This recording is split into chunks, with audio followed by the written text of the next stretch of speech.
claim that Christianity is a crutch for the weak as a descriptive claim about non-spiritual characteristics of Christians. As has been shown, this boasting is unwarranted in regards to morality and spirituality.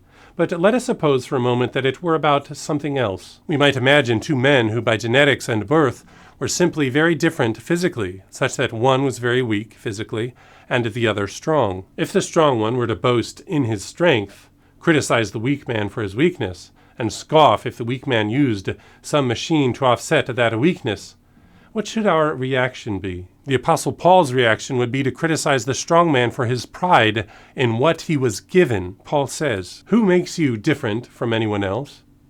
What do you have that you did not receive? And if you did receive it, why do you boast as though you did not?"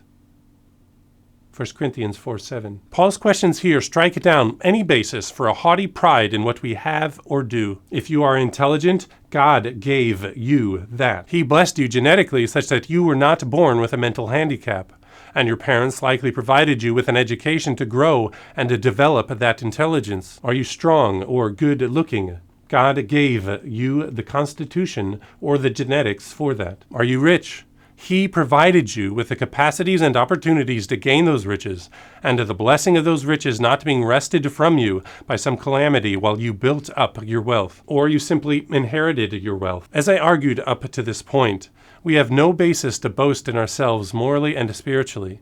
But it is also true that all those other things in which we might boast are dependent on things that we were given. That snatches away any grounds for a haughty boasting over others, whether spiritually, morally, or any other area of life. It leaves room only for humility.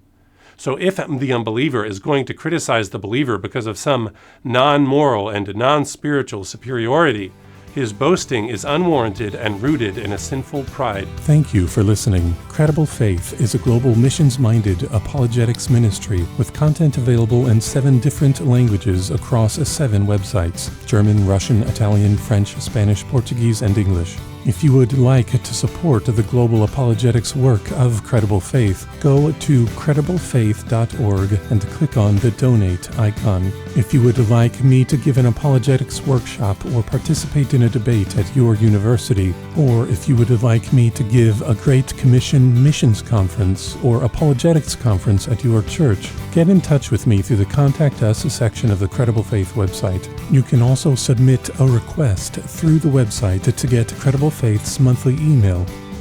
If you are a native speaker of Russian, German, Italian, French, Spanish, or Portuguese, and if you notice that an essay from the English website is not available on the Credible Faith website for your language, feel free to get in touch with me about translating the essay, and I would read through your translated material for quality control and the desire to see content from the essay made available in your language. Thank you for listening, and have a great night.